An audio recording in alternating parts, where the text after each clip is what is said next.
So hello. Today I will speak about network calculus guaranteed performance analysis in networks. This is a joint work with Hossein Tabatabai and Joyce Leboudec from EPFL.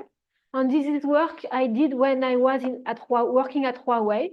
So this is work from a few years ago. So I try to present it. So the context. In fact, we want to evaluate the workers' performances in network, because there are some networks that need some that are critical, as they need to satisfy some end-to-end delays. For example, if you have here an industrial network, you have several applications there. You have, for example, sensors and control tasks, and this task require a delay of the order of 1 millisecond. And you have other type of traffic, like video traffic or transmission of images for assistance of task or quality control. And this requires some end-to-end delay rather from maybe 10 milliseconds. And you have a kind of heterogeneous network. You have several types also of connection, and you want to be able, using network calculus, to compute worst-case end-to-end performance. That may be end-to-end delays or buffer occupancy in the network element. So network calculus, what is it?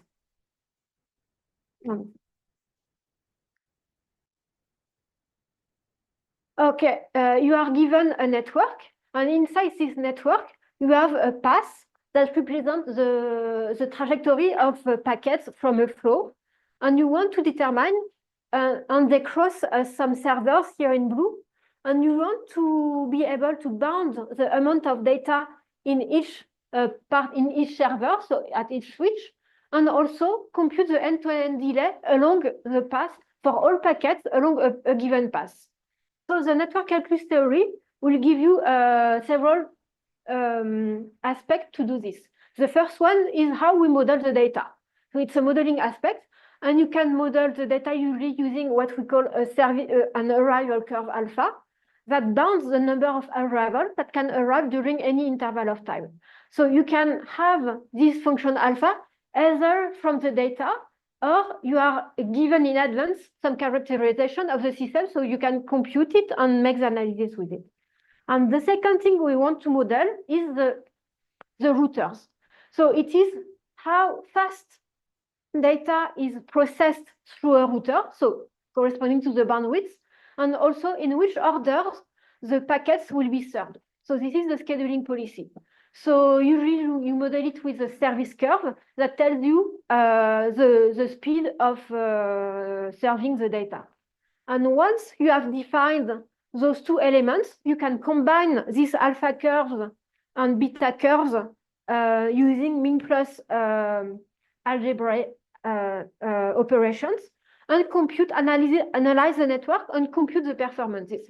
For example, the delay here can be computed as this horizontal distance between the two curves.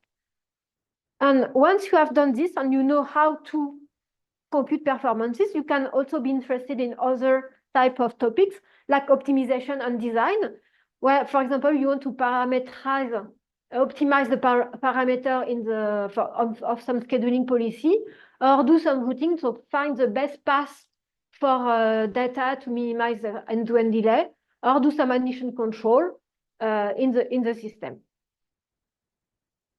And usually, when we analyze a network with network calculus, we want to analyze complex topologies.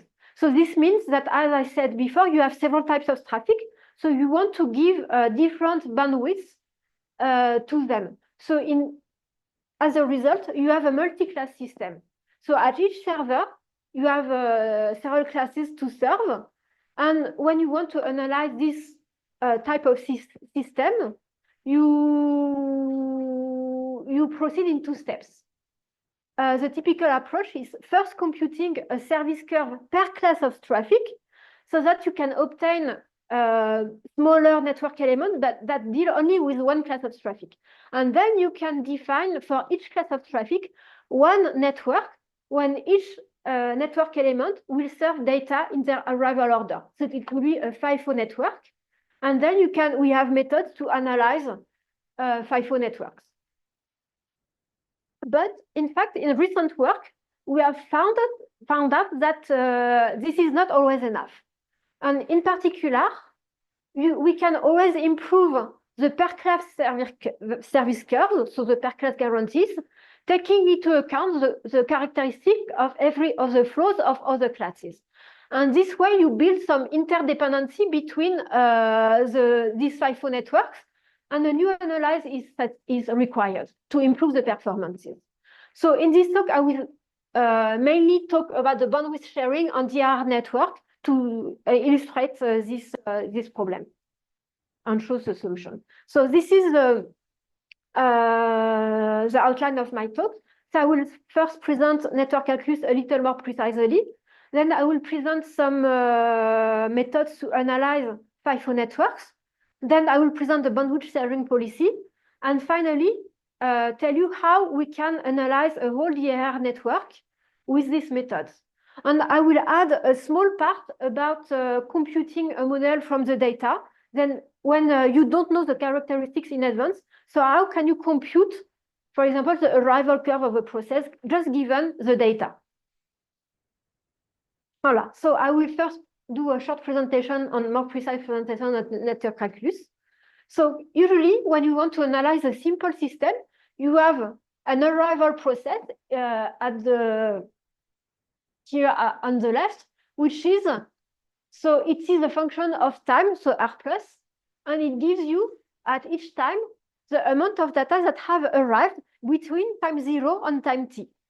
And this is a process that is cumulative, so it is non-decreasing, of course. And at the other end, you have the departure process. So the data that exits the system. So d of t is the amount of data that exits the system between time 0 and time t. And it is also a non-decreasing function. So you assume in this system that you have no loss and no creation of data in the system. So eventually, all packets that enter the system will exit it. So you have also this causality constraint saying that the number of arrival up to some time is greater than the amount of data that departed the system up to that same time. And as I said before, we have two types of model. So the first type is the arrival curve. It characterizes how data arrive into the system. So we say we have an alpha constraint, where alpha is a function. If you can bound the A of t minus A of s, that is the amount of data that arrive during the interval st, is bounded by alpha of t minus s. So this means the amount of data is bounded per duration of the interval. So the one simple model is this pseudo-affine curve. When you have a jump at 0, which tell you what is the maximum amount of data that can arrive simultaneously.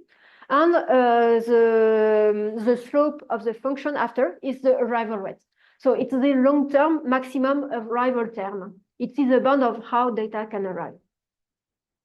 And here you can see an example of process that is alpha bounded here. And the second thing we have to model is the service curve. So how data is processed by the system. Here. So we have this notion of strict service curve. It means that if you have a guarantee beta, and you know that the system is never empty between time s and time t, then you can guarantee that the quantity of data that is served in the system is beta of t minus s. So it also gives a guarantee on the duration of the interval you are looking at. So here you have a small example. So if you have this service rate, here the shape is very simple. There is first one latency, a kind of delay you want to wait before starting serving data, and then a rate at which we will serve the data, the service rate. So here, initially the system is empty, so you start. The system is not empty, then you serve after the latency, you serve data at the service rate, and then the system becomes empty, and a new backlog period, let's say, will start. So you have this, again, this warm-up period before being able to serve data again at right R. So what is nice with network calculus is that once you have done this, you have almost all the ingredients to compute performances in the network. In fact, if you just look at this simple system with one arrival process and one departure process, you can compute the worst case backlog, so the maximum amount of data that can be in the system at some time, and which is A of t minus the supremum of A of t minus D of t. And in fact, you can show this is the vertical distance between alpha and beta, which means that you don't really need to know A and D, the arrival and departure process, because also you might not know them exactly. You just need to deal with this constraint, arrival and service constraints. And similarly for the delay, so the delay is the amount of time the data will stay in the system. And if you assume that the data are served in their arrival order, the maximum delay is the maximum distance between alpha and beta. So here also you only need to know the alpha and beta and not the rest. And because usually we also deal with systems that are made of several systems, so you have also a small result saying that if you know the arrival curve and you know the service curve, then you can compute the departure arrival curve, here alpha out. Or here, this is the mean plus deconvolution. I will not explain it. You don't really need to understand it, I guess. But approximately, this is given by, you first compute, in fact, the maximum backlog in the system. If the arrival rate is R, then the new backlog will be this vertical distance plus RT.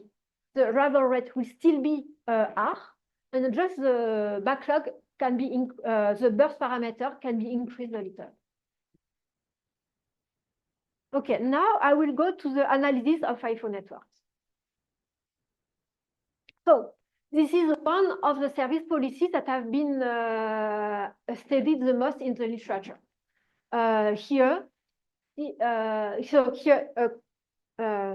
With what I have said before, we assume already that we have one server per traffic class. So this first step has already been done. And we assume that in each server, data is served in its arrival order. So there are several methods that have been defined to do this. The first one is the modular analysis. In fact, network calculus is also based on the min plus operations. And you can compute, like, do a server per server analysis, and then regroup everything to do the analysis. So there are two methods that have been defined. There is a total flow analysis that I will speak about a little later. That is where you compute one delay per node, and then the delay on the path will be the sum of the delays. And the separated flow analysis, where you do a little more elaborated computations, but okay. So the advantages of this method is that they are very fast to compute, but also they lack of accuracy, especially when you have cyclic dependencies in the network, and where when the network is also highly loaded.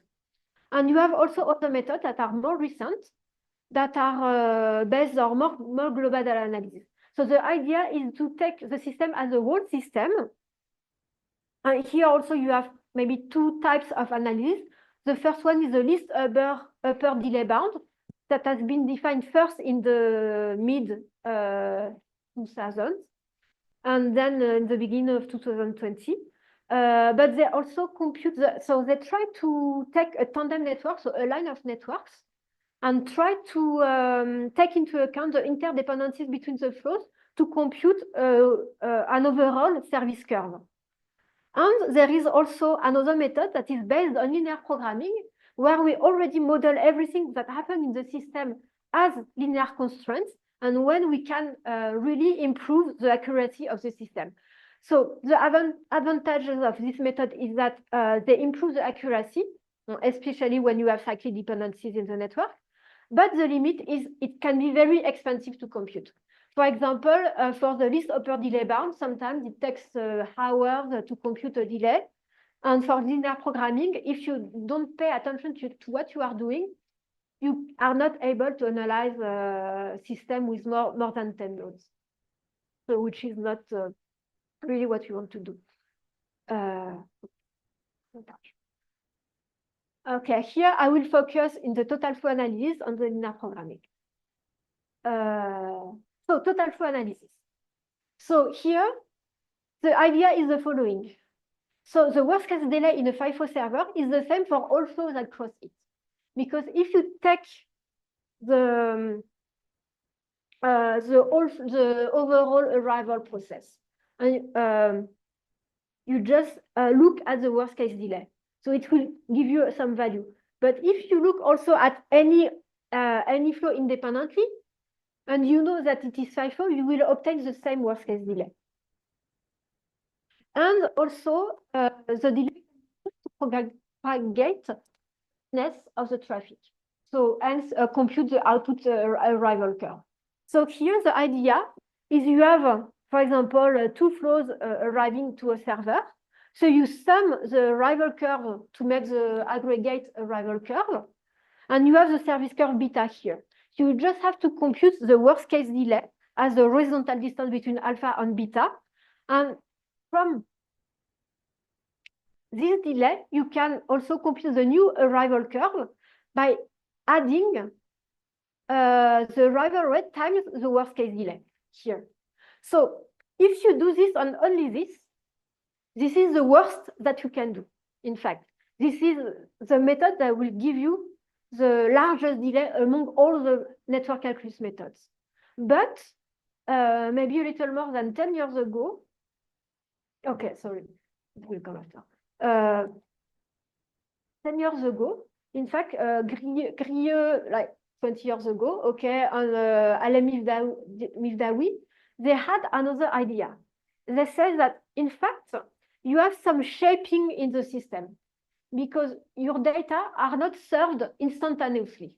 So they have a maximum service rate that can also be used from the previous server, that can also be used as an arrival constraint, an arrival curve. And if you have several arrival curves, then the minimum of this function is also an arrival curve. So if you take this shaping into account, you can compute the new horizontal distance between the alpha and the beta, that is now the minimum of the greenish function and the red function and the blue one, and you can really decrease the delay. And if you do this, then you can compute much better delay, then much better arrival curve for the departure process, and much better end-to-end delays. So here, well, you can do this for all in the whole system for each server, starting from the first to the last. And the end-to-end delay can be computed as a sum of the delays on the path. And now, if you have cyclic dependencies, of course, you cannot do this because you have some unknown in the system, but then you can just compute a fixed point on the delay. And if you take a simple function as I took, in fact, it is like solving the fixed point in a matrix. So this can be done very easily. So now, linear programming. So okay, sorry, I'll just go back to this slide. So if you look better at this slide, so usually we like to take concave arrival curve and convex service curve. And if you look at like the arrival curve is a bound on the process, what can arrive in the system. So as you can see also it as this worst case process, arrival process. And the blue function, you also can interpret this as the worst case departure process. And then the delay can be just expressed as the maximum of functions that have the same level. So in fact, you can express this as a linear program.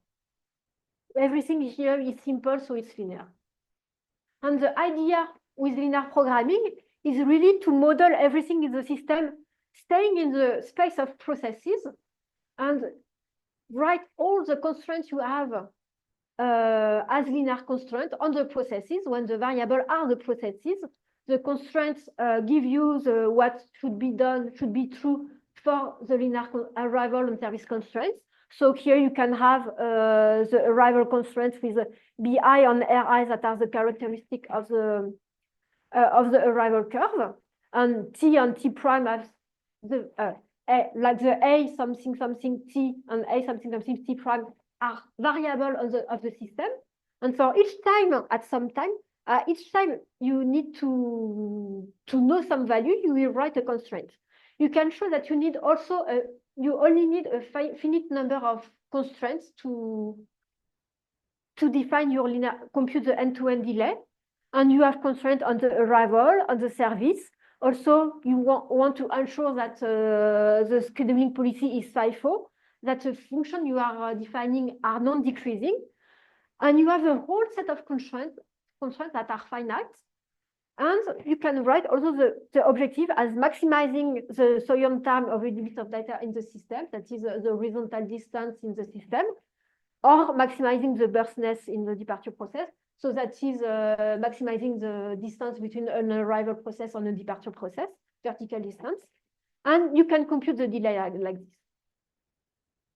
You can also deal with cyclic dependencies using a fixed point at the burstness of when you cut the network at some point and have a fixed point. This is done using also linear programming. But the drawback of this method is that you have too many constraints on variables, because there are too many times you want to define, etc. So, and what I didn't say also is you also need to introduce Boolean variables. So in the end, it is a linear program with integer variables and with an exponential number of variables. But with this, you can compute the exact worst case end-to-end delay, given the model. But if you want to reduce the complexity, then you can try to find a good trade-off. So the idea is to replace some service curve constraints by the TFA delay you can pre-compute in advance. And if you do this and you replace some service constraints by delay, you just remove the number of dates times you want to introduce and the number of variables. So there you have only a quadratic number of variables in the system. And when you have only less variables, and you can also ensure a strict order on these variables, this time variable. Then you don't need to introduce the Boolean variables. And then you have a polynomial time system to compute some better bounds on the end-to-end delay. So this is just a first comparison on a small example. So here we take the example of a ring of, you have a ring network, which is just a circle. We compare the TFA method with the PLP method. So you see that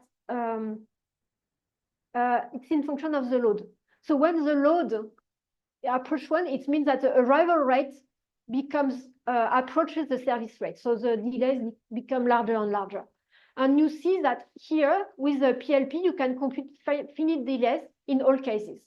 But when the load is more than 0.7, then you cannot compute finite delay with TFS. So you even cannot compute finite delay in all cases.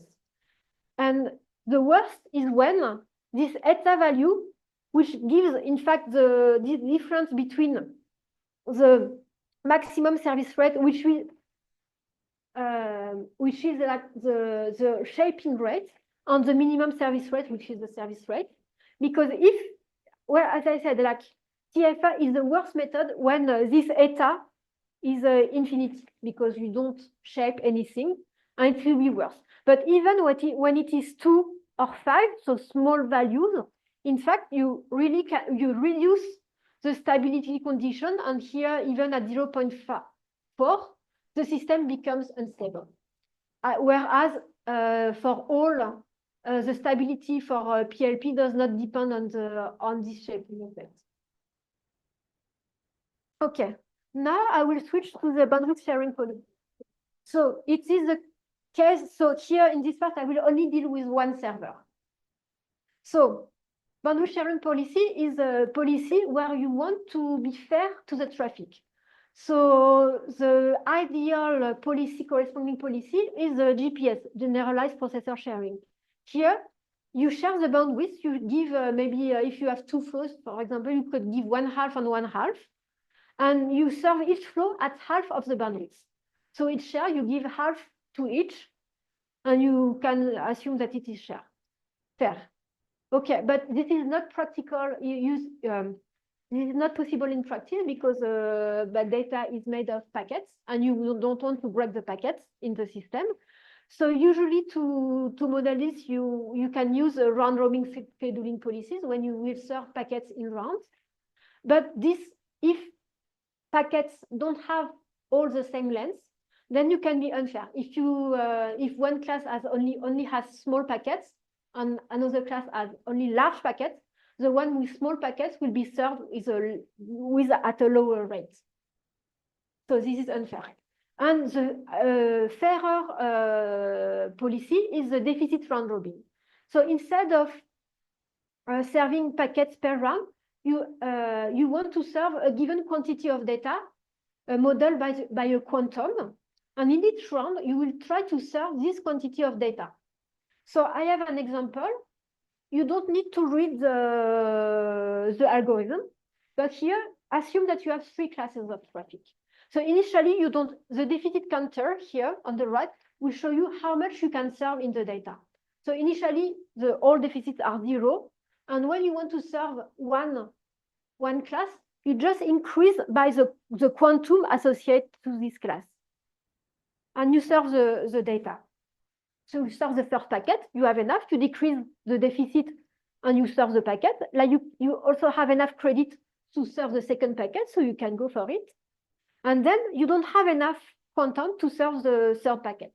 So then you will serve the next class of traffic.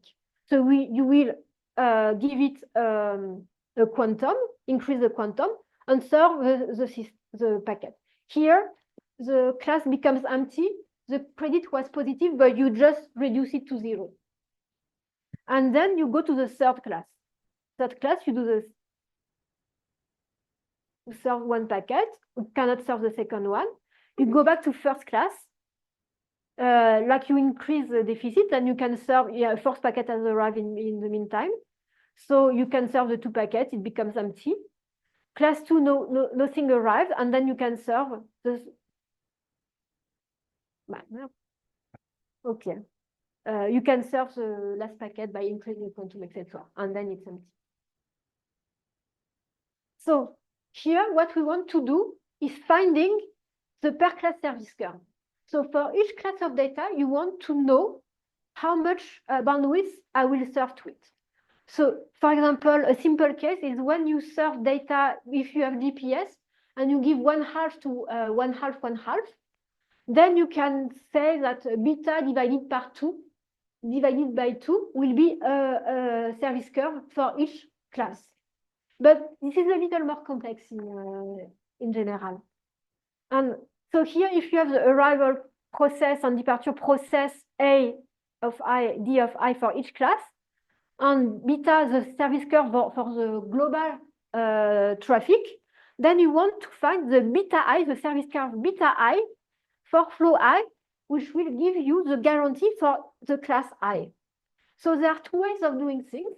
The first is traffic agnostic, is you compute the service curve beta I independently of the arrival curves of the classes of traffic. So it's just, when I say half, I just say I give beta divided by 2 to each class. But if, for example, I have one class of traffic that only uses 10% of the bandwidth, there will be times where the system will have nothing from this class to serve. Then the rest, the remaining traffic that is not used by this class, can be used by the second class. And this is how we can have a traffic-aware service curve that will be better, that takes into account this arrival curve. So first, the agnostic traffic agnostic. Here in the area, you have times where you don't serve anything. I take the point of view of one class of traffic. So you have times where nothing is served, and times where this class is served. When this class is served, it receives the full service curve. So here I assume for simplicity that I have a constant service rate.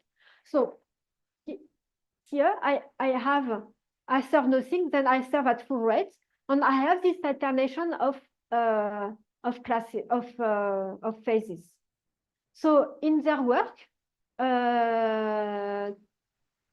Hossein Tabatabai and Gilles Le Boudec find DRR3 service curve, and they gave two linearization of it.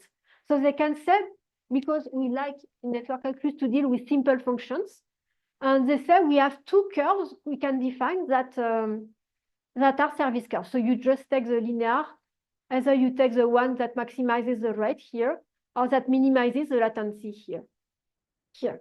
So the maximum of these two curves is also a service curve. And in fact, there was a previous result by Marc Bouillard and his colleagues, and Giovanni Stea also, that already found more than 10 years ago this greenish line. It was the first result about the DRR analysis with network calculus. Voilà. So when you are traffic aware, you can ensure more.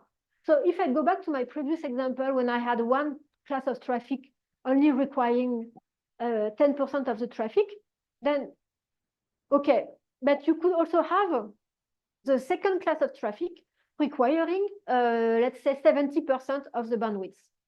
So overall, the system is stable because you have 10% plus 70%, so it is less than 100%. So you should be able to compute finite delays.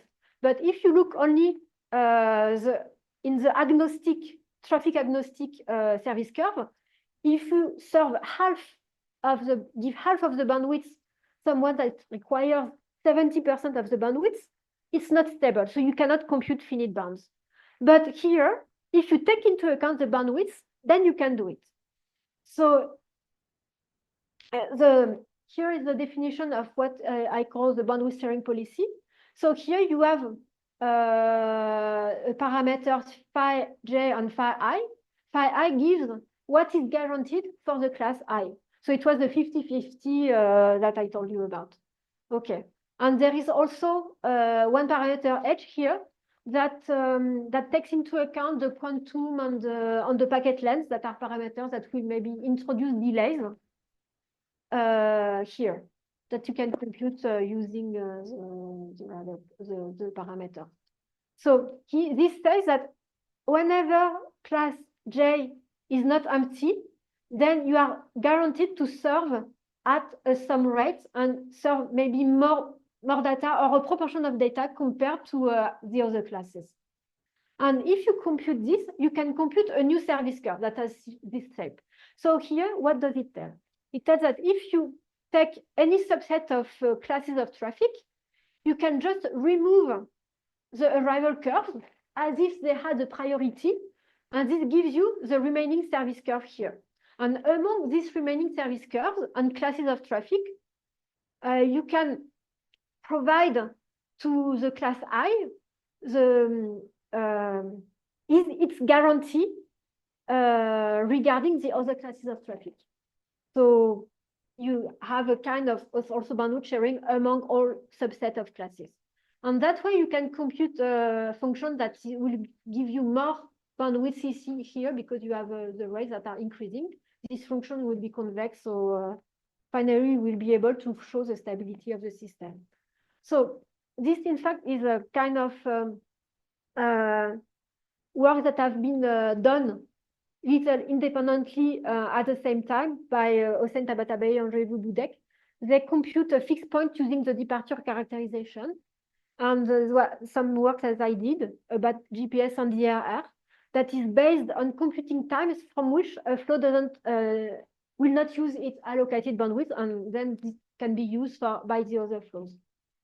And this has also been done by Lieber and Bouillard in a little before, in a limited case only GPS.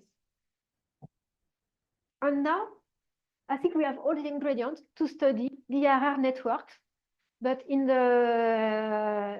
of complex networks, where you can allow cyclic dependencies on multi-server. So here, what would you do before? you would use only the TF analysis. And you would use only the agnostic analysis. So it is, you use the packet length and the quantum for each class of traffic. You compute each for each strict service curve for each class of traffic that doesn't depend on of the other classes. So it's very simple to do. And then you analyze each class independently. But it can be first improved using still the TFA analysis and in feed-forward networks. If you want to use traffic-aware analysis, then you can first order your server in the topological order, since you don't have cyclic dependencies. And you compute for the first server, you have all the arrival curve, and you can compute the service curve for each server, for each class of traffic, and compute the worst case delay. And then you will go to the next one, and you know how to compute the output arrival curve again. And you also do the same for each server, compute the service curve for each class of traffic, etc. And this way you can compute all the delay bounds and do the analysis of the network. But in fact, when you there was nothing when you have cyclic dependency. And when you when you have cyclic dependencies, it's here that you can create some interdependencies in the analysis. So if you start, you will first compute some service curve for each class of traffic. You can use the arrival curve. And what you could do also is you just do as before, but compute a fixed point. And if you compute a fixed point, then you can do everything. But when you do this, in fact, because when you compute a fixed point, you compute other arrival curves in the system, and they might give you more constraint on the arrival curve, and then you can improve the service curve beta, DRR, for each class of traffic. And then you compute again some new arrival curve in the system, and you iterate again to improve everything. You can improve everything at each time. The arrival curve at each server, and then the service curve, then the etc. And also you can also add the PLP method in the loop, because they enable to compute better output departure process arrival curves and better delays. So, and in the end, when you do this in the loop, you obtain the algorithm scheme. When you first have the initial phase when you just do the TF analysis in the agnostic manner, and you, in the end, when you have computed everything, you do a post-process phase when you can compute all the end-to-end delay, but instead of using TFA, you can use PLP. And inside, you can use a mix of TFA and PLP to compute all the delays, the DRR service curves, using PLP again to compute a new fixed point analysis, to do a new fixed point analysis to compute the end-to-end delays, etc. And so you can do this iteratively in a shared memory, because if you have a shared memory, you can do the elementary operation one by one in parallel and see what you obtain. So what we could show is that at each time we have valid bounds, because the first initial phase gives you valid bounds. And each elementary operation is valid. It's going from valid bound to improving the performance, but still be valid. And then you are always valid. Now you can update do the operation in any order you like. It will always converge to the same fixed point, conditionally of applying using every function an infinite number of times. So you will always converge, and you can use also any stopping criterion because it's always valid. And if you want to converge fastly, the idea is to really do a few PLP operations because they are most costly, and also do the other one, try to converge on the other ones between these PLP phases. And in the end, this is what you obtain. So here you have an industrial network with 8 switches, nearly 80 and 100 end systems, and you have nearly 1,000 flows. But there are multicast flows. So in the end, it's nearly 7,000 flows. And when the load of the system is medium, let's say 40% maximum, then this is what you obtain. In fact, we tried several ways for optimization. So first is when you use only TFA. These are the delay you obtain for each flow. They are ordered in the non-decreasing delays for the last method. And then you use PLP only for computing the end-to-end delay in the end, and not in the iterative phase. So you can improve maybe by a factor 2 the delays. And it's when you also do the PLP at cuts and compute also end-to-end delays. But we also added in the end some improvements on PLP, and we also could slightly improve the bounds and end-to-end delay bounds. And finally, we can divide by 3 the worst case delay bounds. When the system is heavily loaded, let's say like nearly 90%, you can have classes that are not stable. So with the 2 first methods, when you use PLP only at the end of the algorithm, you cannot compute finite bounds for the second class of traffic. So when the initial phase doesn't converge, it's over, you cannot do better. But if you start to use PLP in the loop, in the iteration phase, then you can compute finite delays. And when you use everything, you even compared to the PLP not improved, you really can improve the delays. Voilà. Okay, I'm done with this part. I would like to spend 5 minutes on another topic that maybe is more simple. I don't know. This is how to compute a model, an arrival curve from the data. Because in many applications, in fact, we have we don't really know what is arrival curve. When we have sensors, or even for video traffic, when we know we will send a picture to monitor that there is no problem in the industrial chain, you have quite deterministic traffic, so you know what happens in the system. But if you look at other applications, like for example optical networks, where you want to support some application like video streaming or gaming, etc., you don't really know what will be the traffic. So you don't know how to dimension the system, because you need first to know that. But usually we can have data that are available. So they are given in a very simple manner. You have a timestamp for each packet and the length of the packet for each packet. And let's say you have capital N packets. Then you can compute the associated cumulative process. That is just A of t is just the amount of data, the sum of the packet lengths that arrived before time t. But now what you want to find is a good arrival curve for this process. So we know how to compute the best arrival curve. You do like this mean plus deconvolution of, I didn't want to show the formula before. You just compute this one. It's given here. But it's not that it's not easy to do it, but the time complexity is quadratic in n and cannot be improved. And we would like to have more linear time methods. So we know a simple way to do it.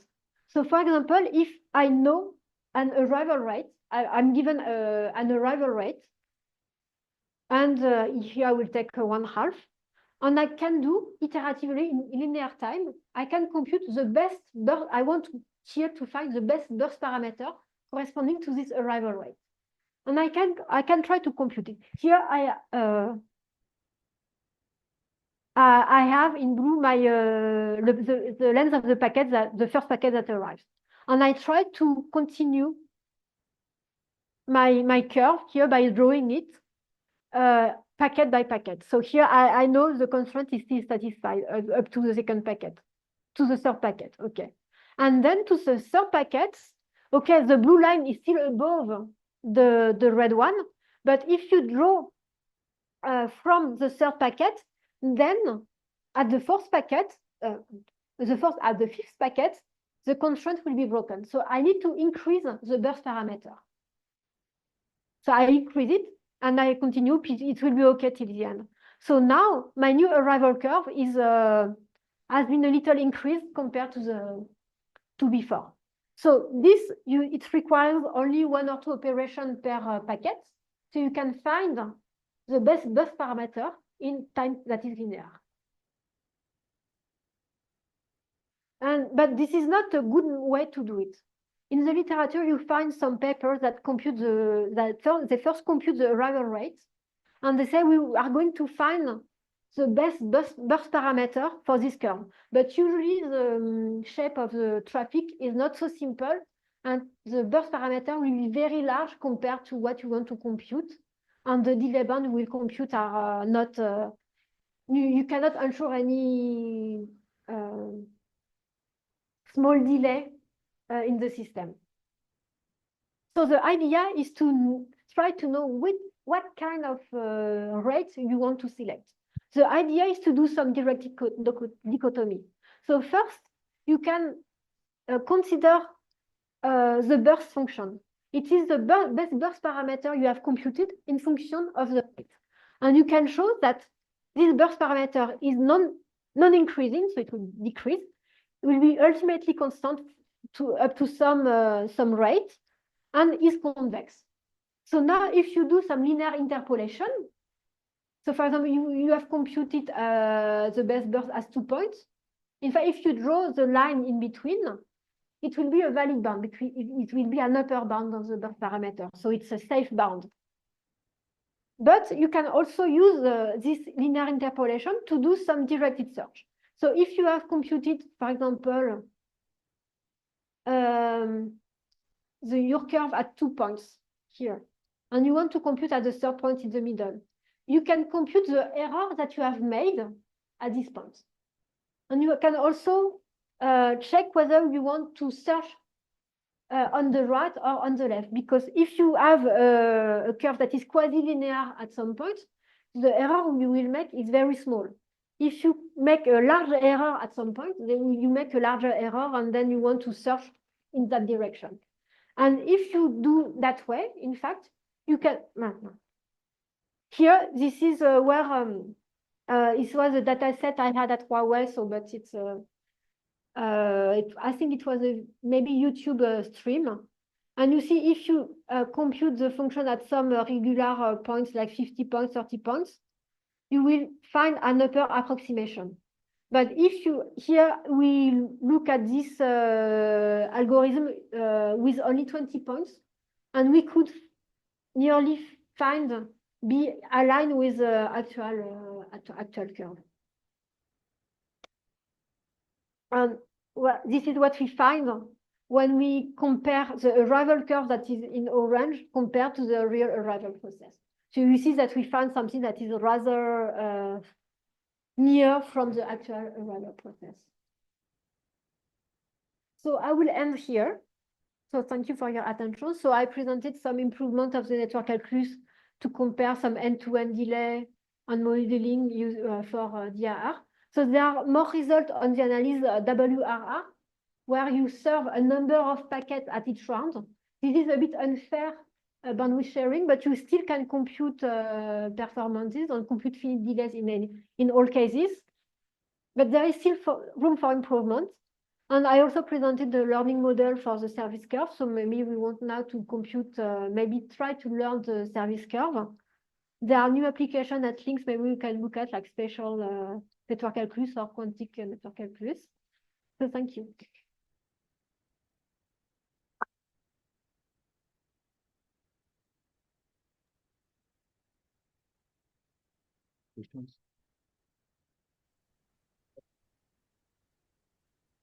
One practical question, is there a kind of software where we could draw the network, send the data of the load on its outputs, what is the expected performance, worst case performance for everyone? You want a graphic software?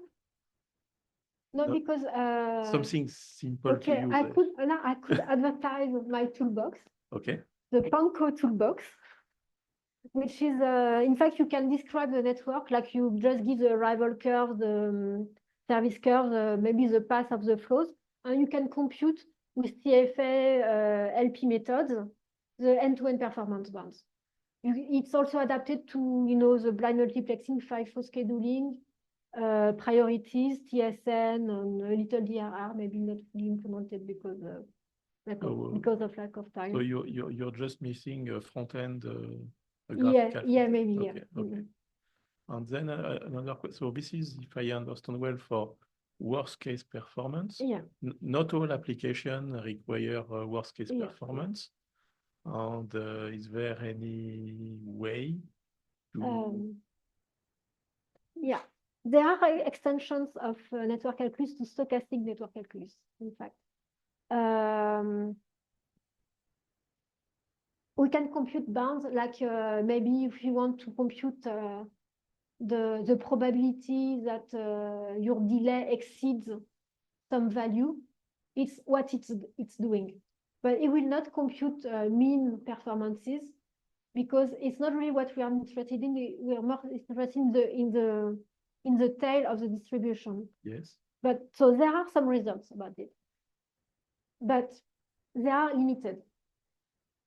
So in what exists, I think everything is limited to the blind multiplexing, which means that you have only flows and you don't consider the scheduling policy. You say it's the worst that can happen. So if you consider one flow, you just say all the other flows have the priority. Then it gives accurate bounds for very small networks, because we don't have the right model right now. Okay. I mean, I also could make a presentation about it, but you have to invite me again. I think we don't really have the tools. I know it uses like a Chernoff bounds of MGF, but it's not really. You need to use union bound a lot. So if you study like a network of size of 4, for example, it will be very bad. And you have also one method that uses the martingales, so it really improves the bounds, but also for network of size 3 will be okay. Maybe for priority will be okay, but other types of network, no. In particular, GPS is still an open problem. Okay. And I know there are some work from Frank Chukwu. I know he has managed to apply the martingale approach to the multi-server case, but I didn't read yet the paper. But okay, thank you. Other question, Zero? Yes, I have one. Yeah. Yes. Yes. Could you, thank you, Anne. It was a very nice survey. I was wondering, could you say a few words on, I mean, these things are very important in all of industry, right? In manufacturing, for aerospace.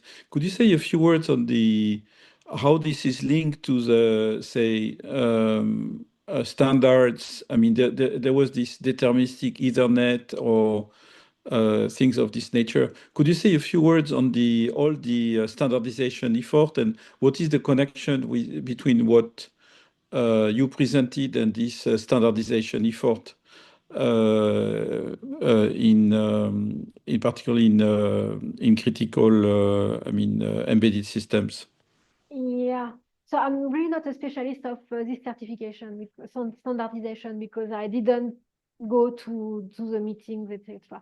But I know that maybe Jean-Yves went a lot to this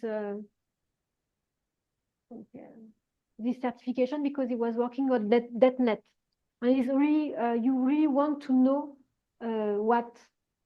like the delays of the packet in the network. So .NET is a 3GPP. no, it's the IETF. ETF? Okay, I see. Yeah. Okay, I see. Right. Mm. And but I know that he also went in the direction of dampers, because in dampers you can really ensure that all packets will have the same delay. Mm. Okay, so he has some papers about this, and maybe the problem you might encounter if the data are not perfectly synchronized, because there is also this notion of clock derivation, and you need to be very careful when you compute bounds, especially when you like in the standards of maybe .NET, and also the 3DPP was more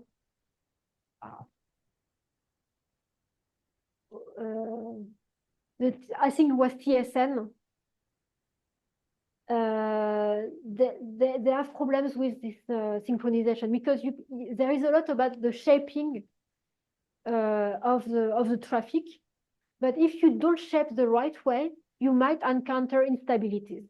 In fact, if your clock. So what I think it's Jean-Yves and maybe Ludovic Thomas that showed this, like during the thesis of Ludovic, they have shown that you can really become unstable if you don't synchronize enough the clocks, or if you don't add some a little jitter to the. No, sorry, I need to think about it. But for instance, what would be the typical tools that percolate to standardization? The tools, I mean, you alluded to, I mean, this linear programming or... No, it's so, much simpler methods, in fact. yeah, okay. But So that's why typically, I was what speaking would it about be? this shaping. They have this ATS, asynchronous Okay. time shaping, traffic shaping, and they Mm. want to shape everything at each server to be able to control the network. But it's very complex. For me, it's very complex to do. And if you have this clock derivation, you might come in a bad case, creating some instabilities. Okay. Thank you. Other question, remote. So I have one question on my side. So it is for the last part. When you try to find curves for some traffic that you don't know too much, there is something that puzzles me, in fact, a bit, is that the fact that the traffic that you get is a bit, it is a bit stochastic somehow. And so how are you sure that the curves that you derived are good? It's not. I mean, what I didn't tell is it's really the arrival curve for this traffic, this trace. So it doesn't take into account any stochastic assumption here. So the traffic I have, it's not really stochastic, it's a real trace. Yeah, but yeah, in fact, if you have a second video, you will not get the same exactly. And you have a third one. So the idea was maybe to, instead of maybe learn on a sufficient amount of data sets that are similar, consider that they are similar, and you want to find an arrival curve for them all. So you want to, you can do the same, try to decide in advance what are the rates you are interested in, the most important rates. And after this, you could say, this is my arrival curve, let's say, or you could find other techniques to try to increase it a little so that it is safer, it is more robust. So there are works by Liliana Cucu-Grosjean, for example, which is based on extreme events, and she's doing some extreme events to try to increase this curve so that it can deal with stochastic process. But this is not something I have done because I didn't have enough data at first. So. Okay. But if you decide for example, if you decide for the rates, I mean, what you can do that if you are able to compute online how the burst parameters will maybe not if your constraint is broken, you can detect it online. But Okay. for example, for now, the problem is lack of data. Okay, thank you. Other questions? So apparently not. So thank you again.